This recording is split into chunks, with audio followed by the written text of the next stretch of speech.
Hello guys, welcome back to my YouTube channel. So guys, মই আজি আপোনালোকৰ ওচৰত লৈ আহিছো Yamaha পৰা আহা FZ ভাৰ্জন 4 যেটো নেকি মোৰ সৰু বাইটিয়ে লৈছে প্ৰায় এক মাহ মান হৈ গৈছে বাইকখন লোৱা। তো মই আজি আপোনালোকৰ আগত বাইকখনৰ মানে অনেষ্ট ৰিভিউ এখন দিম। তো ই মানে বাইকখন চলাই আছে বহুত দিন ধৰি, এক ডেৰ মাহ হৈ গৈছে। তো বাইকখনৰ মানে কি প্ৰবলেম পাই আছে আৰু কি মানে ভাল মানে ফিচাৰ্স হৈছে। তো আজি আপোনালোকৰ তাকেই এই ৰিভিউখন দিবলৈ প্ৰস্তুত হৈছো। তো বলক আমি ভিডিওখন আৰম্ভ কৰো।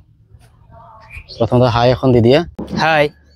আচ্ছা আচ্ছা, এতিয়া তুমি কোৱা যে তুমি যে বাইকখন চলাই আছা, তোমাৰ হিচাপত মানে বাইকখনে কি বস্তু ভাল লাগিছে প্ৰথমতে তুমি সেইটো কৈ দিয়া। না বাইকখন চলাই মোৰ ভালেই লাগিছে, গাড়ী চলাওতে মজা লাগে।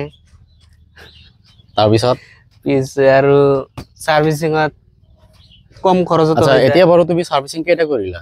এটা কৰিছো। এটা কৰিছা ন? তাৰ মানে কি ইঞ্জিনখন যদি ঠিক ৰাখিব বিচাৰো তেতিয়াহ'লে প্ৰথম সাৰ্ভিসিং যিখন আছে আমাৰ সেইখন আমাৰ 500 কিলোমিটাৰৰ ভিতৰত কৰিব লাগে।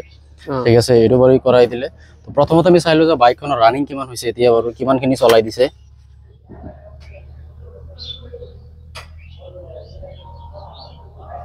আচ্ছা, তাৰ মানে 686 কিলোমিটাৰ চলাই দিছে বাইকখন। ঠিকে আছে।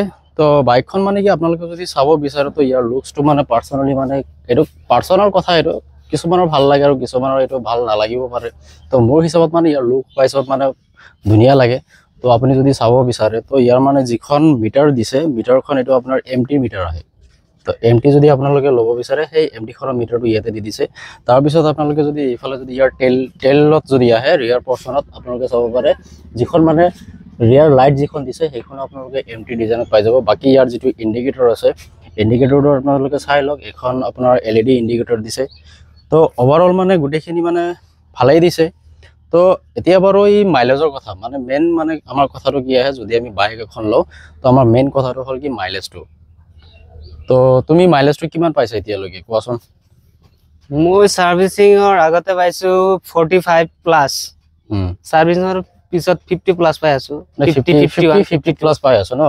তো এতিয়া চাওক, এইটো আপোনালোকৰ কথা গাইছ। তো ইমান ধুনীয়া লোকৰ বাইক এখন, তো আপোনালোকে চলাই কিন্তু বহুত কমফৰ্ট পাব। এতিয়া চলাই মানে কেনেকুৱা মজা লাগে তুমি সেইটো কোৱা আগতে।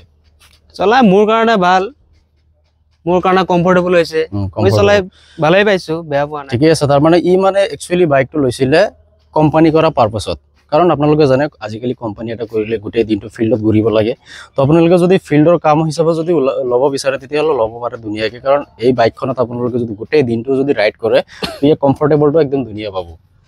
তাৰপিছত কথা হ'ল কি ইয়াৰ মাইলেজৰ কথাটো। তো আপোনালোকে যদি মাইলেজটো যদি চাব বিচাৰে তো চাওক, ইমান ধুনীয়া বাইক এখন ইমান পাৰফৰ্মেঞ্চ দিয়াৰ পিছতো ইয়াৰ মাইলেজটো 50 প্লাছ আৰামছে দি আছে। গতিকে এইখিনি আৰু বাৰু। তো ইয়াৰ যিটো মেইনটেনেঞ্চ আছে, মেইনটেনেঞ্চ এতিয়া কথাটো হ'ল যে তুমি যে প্ৰথম সাৰ্ভিসিং কৰিলা, সাৰ্ভিসিঙত তোমাৰ খৰচটো কিমান আহিলে? 800 মান গৈছে। ঠিকে আছে, 800-900 টকাত নৰ্মেলি সাৰ্ভিসিংটো হৈ যায়।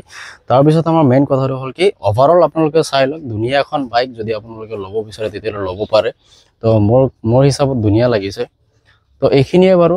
যদি ভিডিঅ'খন ভাল লাগে লাইক শ্বেয়াৰ কমেণ্ট আৰু চেনেলখন ছাবস্ক্ৰাইব কৰিবলৈ নাপাহৰিব। আজিৰ কাৰণে এইখিনি। টিল দেন বাই।